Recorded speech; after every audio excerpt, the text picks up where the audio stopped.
Welcome in, DIYers. Today we're looking at an on-demand water heater for your camper or RV. This one in particular is made by Gerard. It is specifically made for Rec Pro. But what is happening is when we go to turn on the hot water, it is throwing an E3 error code.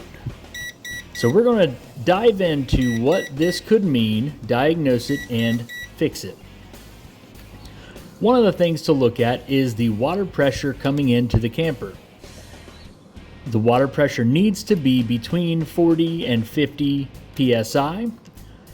This one has a regulator on it, so you can adjust that pressure. So you just want to make sure that it falls between those guidelines.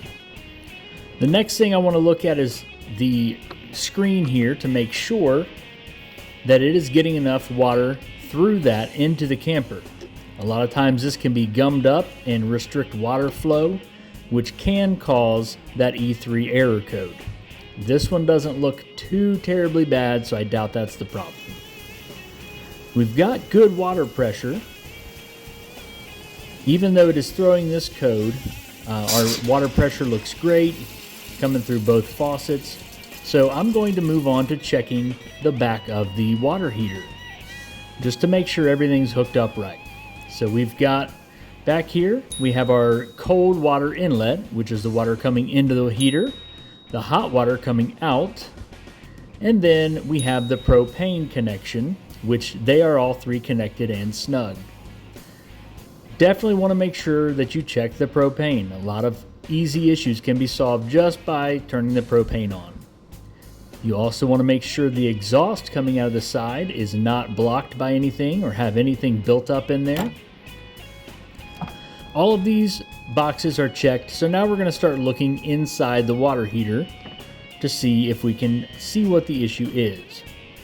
Now this back here is a thermostat or sensor that is typically the problem when an E3 error code occurs. You want to make sure your ground's connected. And I'm going to go ahead and turn it off so that we can let it power down, and sometimes resetting that board or resetting the power can fix the problem.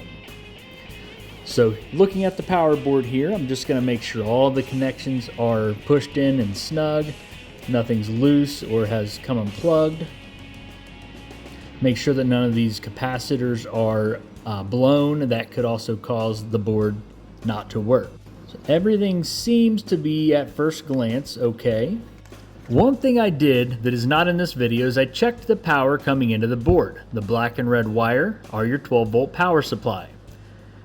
And then I checked all the wires on the right-hand side where the plug is, and these two blue wires at the bottom did not have power coming out.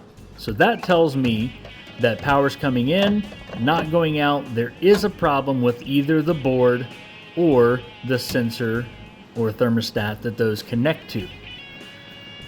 Go ahead and power it back on. I'm going to do a couple other things just to make sure that voltage or power are not the issue.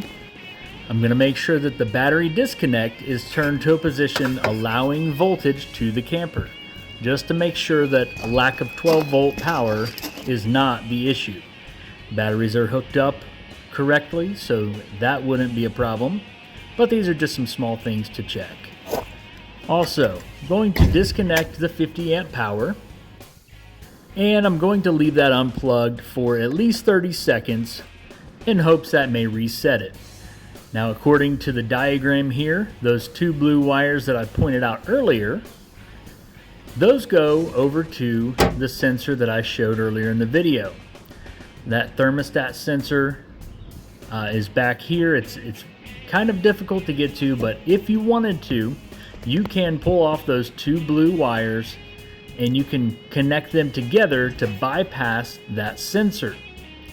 In bypassing that sensor, if it still does not work, then you know that sensor is not your problem, and it must be the board since there's 12 volt coming in and no 12 volt coming out.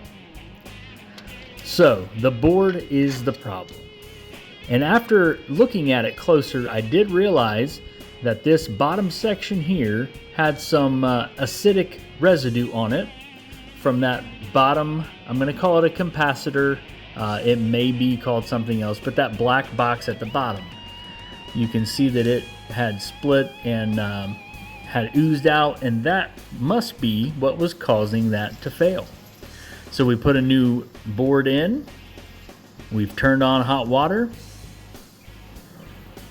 and you can see the temperature rising. So after we replaced the control board, we now have our water heater functioning as it should. I hope this was helpful to you, and hope you can diagnose and fix your own water heater if need be. We'll see you next time.